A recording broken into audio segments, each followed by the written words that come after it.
Rich Dad, Poor Dad by Robert Kiyosaki. Book summary.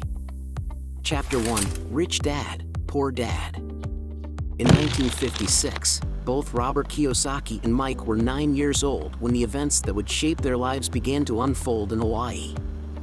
Their first attempt to amass wealth involved starting a company that manufactured fake nickels.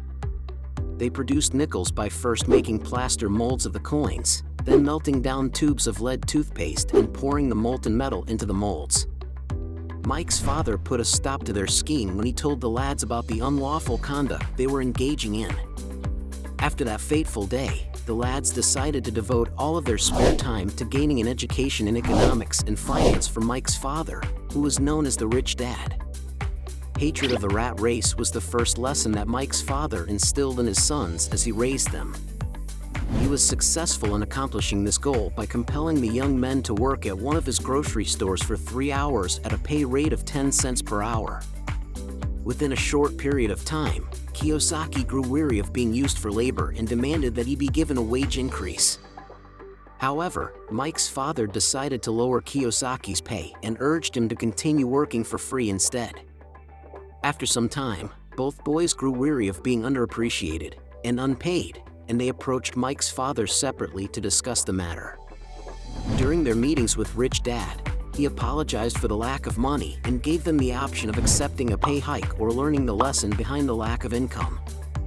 Both of the young men made the decision to absorb the important life lesson, and their wealthy father rewarded them with promotions and raises.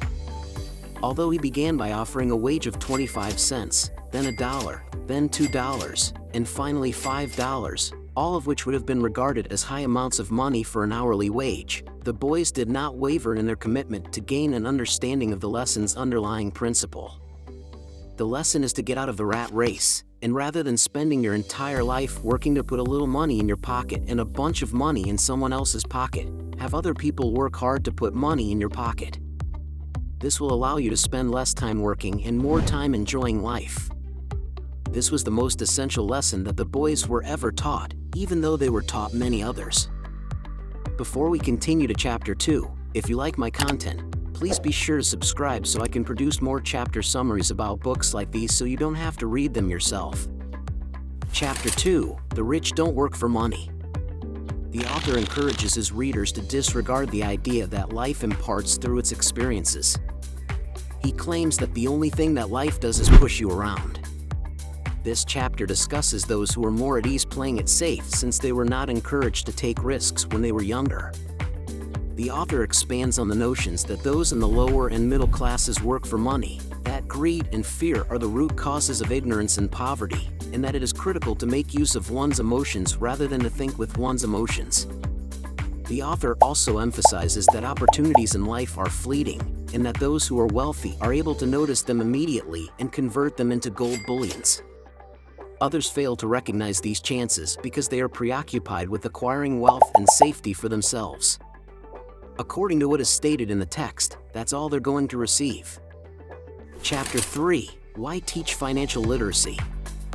The story of Kiyosaki and Mike continues later in life, in the year 1990, and both of the now adults have achieved tremendous strides and jumps in terms of their financial situation and their socioeconomic level.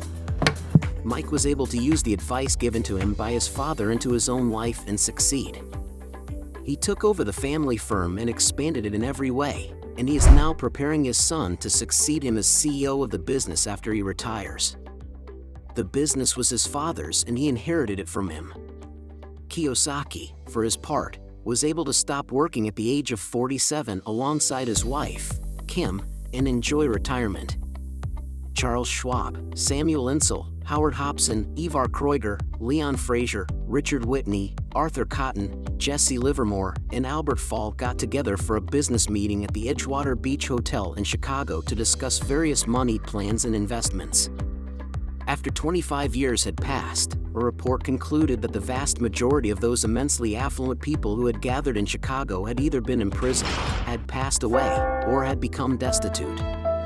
The most important lesson to learn from the failures of these business owners is that you must have a solid understanding of finance in order to be and remain secure. The The concept that was exemplified by the prominent business people of the 1920s is one that is still common in modern times, as seen by the fact that some professional athletes make poor financial decisions and end up with almost nothing. This particular lesson intends to teach individuals not to be wise with their money once they have it, but rather to be smart with their money before they have it. This is because being intelligent with your money once you have it is much more difficult. In a sense, you shouldn't even bother attempting to build a house or a skyscraper without first constructing a solid foundation. There's only one rule that can help a person develop a solid foundation. According to Kiyosaki, identify the difference between an asset and a liability, and make sure that you only control assets. This is the only rule that can help a person construct a strong foundation. This chapter captures the heart of the author's support for financial independence when it comes to beliefs about money being able to buy freedom and the capacity to enjoy retirement without the concern of outliving one's money. He thinks that intelligence is the key to resolving issues and generating financial gain. The phrase "money without financial intelligence is money soon gone" aptly describes the situation. According to the author, having a basic understanding of accounting is the first step toward achieving financial literacy. It is critical to have a solid understanding of the distinction between assets and liabilities. The author creates a basic diagram of these two ideas in order to make them understandable to the audience. The author hopes that this will encourage the audience to purchase assets in order to strengthen the asset column, while at the same time reducing the amount of liabilities, expenses, to the greatest extent possible. According to the author, the reason impoverished people stay poor is because they act in an opposite manner. They continually add to their liabilities, but they do not have any assets, so both their balance sheets and their income statements are skewed in the wrong direction. According to the author, people need to realize that it is not how much money they make, but how much money they keep that is the most important factor, and this is the fundamental idea that is emphasized in this chapter. Chapter 4: Mind Your Own Business. This chapter is where the author begins to ease the reader into the idea of real estate investing by providing a concrete example in the form of McDonald's. He makes the observation that McDonald's might not produce the best hamburgers in the world, but the company does possess the most valuable junctions and streets in America. The author makes the observation that persons who aspire to become financially independent need to mind their own business in order to achieve this goal. They shouldn't be concerned with the affairs of their company. Rather, they should work hard to establish themselves as their own bosses and cultivate their own enterprises. The author proceeds with his discussion on the subject of accumulating assets. According to him, real assets consist of anything that has value, including stocks, bonds, mutual funds, income-producing real estate, notes, and royalties from intellectual property, among other things. This chapter also sheds light on the author's preferred types of investments, which are stocks and property. In terms of real estate, he claims to begin with a little investment, then trades his properties in for larger ones, and finally postpone paying taxes on capital gains by utilizing a method provided by the IRS. Chapter 5: The History of Taxes and the Power of Corporations. According to the author, those who are economically disadvantaged allow themselves to be manipulated by large machinery, corporations, but those who are wealthy are able to operate such machinery effectively. This indicates that the wealthy are in possession of the expertise and know-how necessary to harness the power of corporations in order to safeguard and expand their holdings. According to the author, the way in which companies pay their taxes presents them with a significant competitive advantage over individual taxpayers. He illustrates his thesis quite well by stating that people earn money, pay taxes on that money, and then live off of what is left over.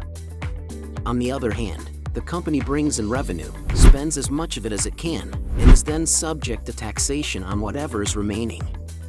The author goes on to say that people might not realize the extent to which they are being exploited. From January until about the middle of May, they toil away to make the government richer by contributing taxes based on the income they earn.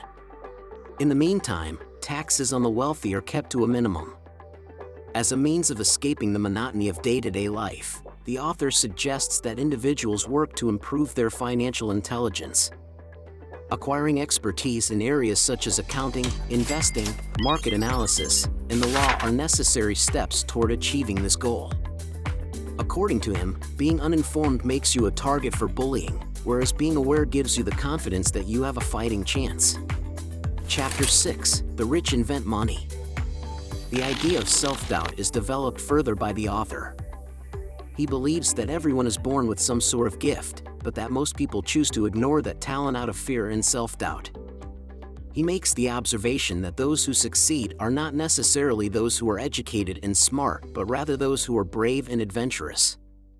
He emphasizes that even though people have enough money, they will never advance financially because they waste possibilities that are available to them but which they do not take advantage of.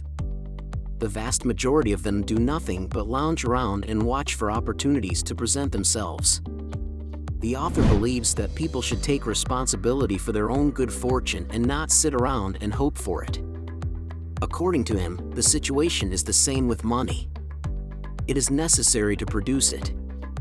The author elaborates on the significance of having a formal education in this chapter, although some critics say that he appears to downplay its importance.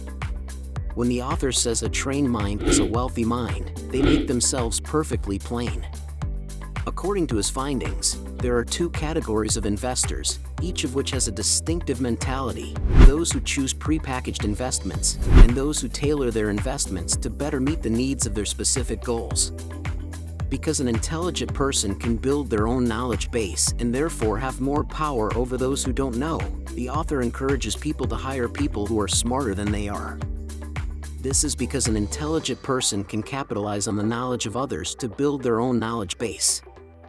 Chapter 7: Work to Learn, Don't Work for Money. This is the chapter in which the author discusses the competencies that individuals need to cultivate in order to achieve monetary success. An example is given to the reader of a young lady who had a master's degree in English literature and who took offense when it was advised that she learn how to sell and conduct direct marketing. The reader is given the example of a young woman who had a master's degree in English literature. After putting in so much effort to acquire her degree, she wasn't expecting to have to lower herself to the level of learning how to be a salesperson, a career that she didn't hold in particularly high regard. The author makes use of this illustration to drive home the point that there are a variety of additional abilities that individuals need to learn in order to assist them on the path toward achieving financial independence. The author makes reference to management abilities. According to him, individuals must have the ability to control cash flow, as well as systems and other people. In addition to it, he has skills in sales and marketing. He places equal importance on one's ability to communicate. According to him, there are a lot of people in the world who have an interest in science and, as a result, have a wealth of information, but they are terrible at communicating their ideas. These are the individuals who have just one more skill before reaching immense fortune. The author draws attention to one remarkable characteristic shared by great wealthy families, which is the fact that these families give away money, and a lot of it, in contrast to the beliefs of the less fortunate, who believe that charity should start at home. Chapter 8: Overcoming Obstacles. According to the author's point of view, the following 5 characteristics of personality work against human beings: fear, cynicism, sloth, poor habits, and arrogance. He emphasizes that having fear is natural, but what's important is how one deals with that fear when it arises. When they win big, and when they lose, it's magnificent, the author says, expressing his sentiments regarding his special fondness for Texas and Texans. The author thinks that it is not only a question of focus but also of balance in this situation. He suggests that people who act like Chicken Little should be disregarded by others. They are solely worried with the world ending, and as a result, they will spend the rest of their lives being pessimistic. When it is suggested that money can be made from real estate, their initial reaction is, "But I don't want to fix toilets." The author believes it is ironic that they are more concerned about trivia like fixing toilets rather than what lies ahead in real estate. He says he hears people saying they want to be rich all the time. When it comes to making a choice, a person should always ask themselves, "What's in it for me?" Since the author makes the concluding point that being greedy is actually a positive trait. Chapter 9: Getting started. The purpose of this chapter is to provide guidance on how to start and grow one's personal wealth. The first piece of advice he gives is to discover a purpose to drive you that is more significant than the actual situation. The way to do this, as he explains it, is to unleash the mental potential one possesses to become a financial whiz. He believes that in order for people to have meaningful lives, they need a strong purpose. The second piece of advice is to provide mental stimulation. The author argues that individuals can acquire the ability of choice by providing food for their minds. Additionally, the author encourages readers to be selective in the companions they keep. He advises readers to steer clear of those who constantly warn that the end of the world is nigh and suggests that, instead, they spend time with those who take pleasure in conversing about financial matters, as these individuals may have insightful advice to impart. Even though it is essential to select the subject matter that one studies, the author thinks that people should specialize in one topic for a while and then branch out into other areas of study. Another piece of advice that the author believes the majority of people don't follow is to make sure you pay yourself first. People are required to make payments to themselves first, even if they are short on funds.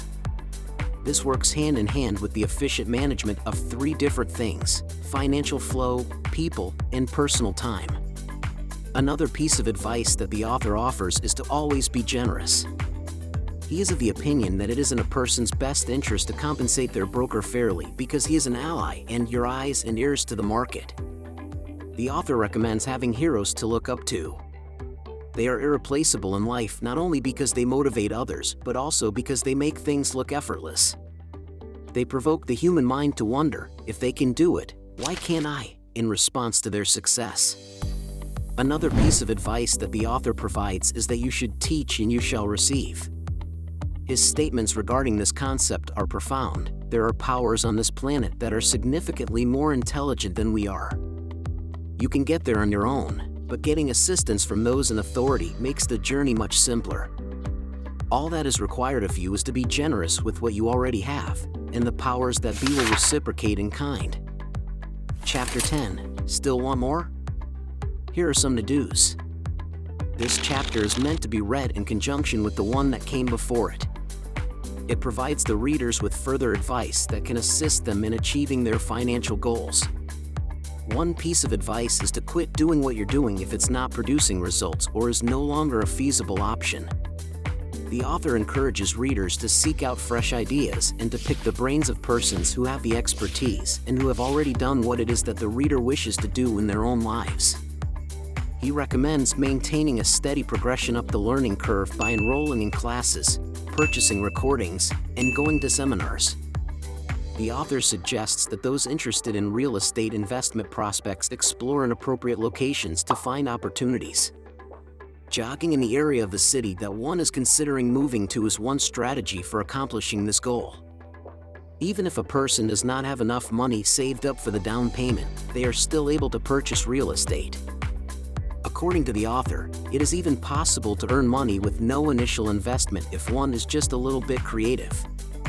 Themes explored in the book Rich Dad, Poor Dad. The idea that in order for a person to become wealthy, they should strive to own the system or means of production rather than working for another person is one of the overarching ideas that are presented in this book.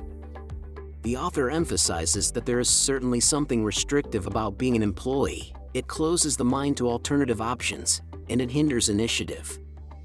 The author emphasizes this point by stating that there is obviously something confining about being an employee. Knowledge of one's financial situation is the most valuable asset. The author argues that individuals will be able to see the difference between an asset and a liability by studying the precepts of accounting and investment.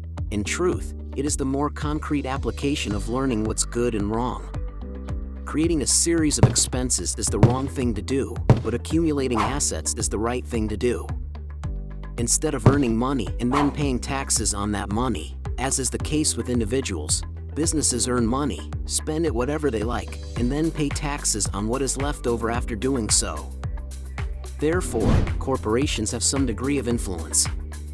Cause and effect: the wealthy are aware of how to put this power to use, whereas the less fortunate are not. The author is also of the opinion that one can only truly appreciate luxury items when such items are the outward expressions of prudent investment and the accumulation of assets.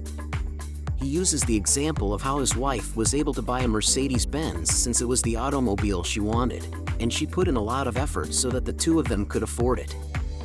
The author, on the other hand, warns readers not to try to keep up with the Joneses and to avoid going into debt as a result of this human weakness. The majority of human inaction can be attributed to 4 factors: fear, sloth, cynicism, and hubris.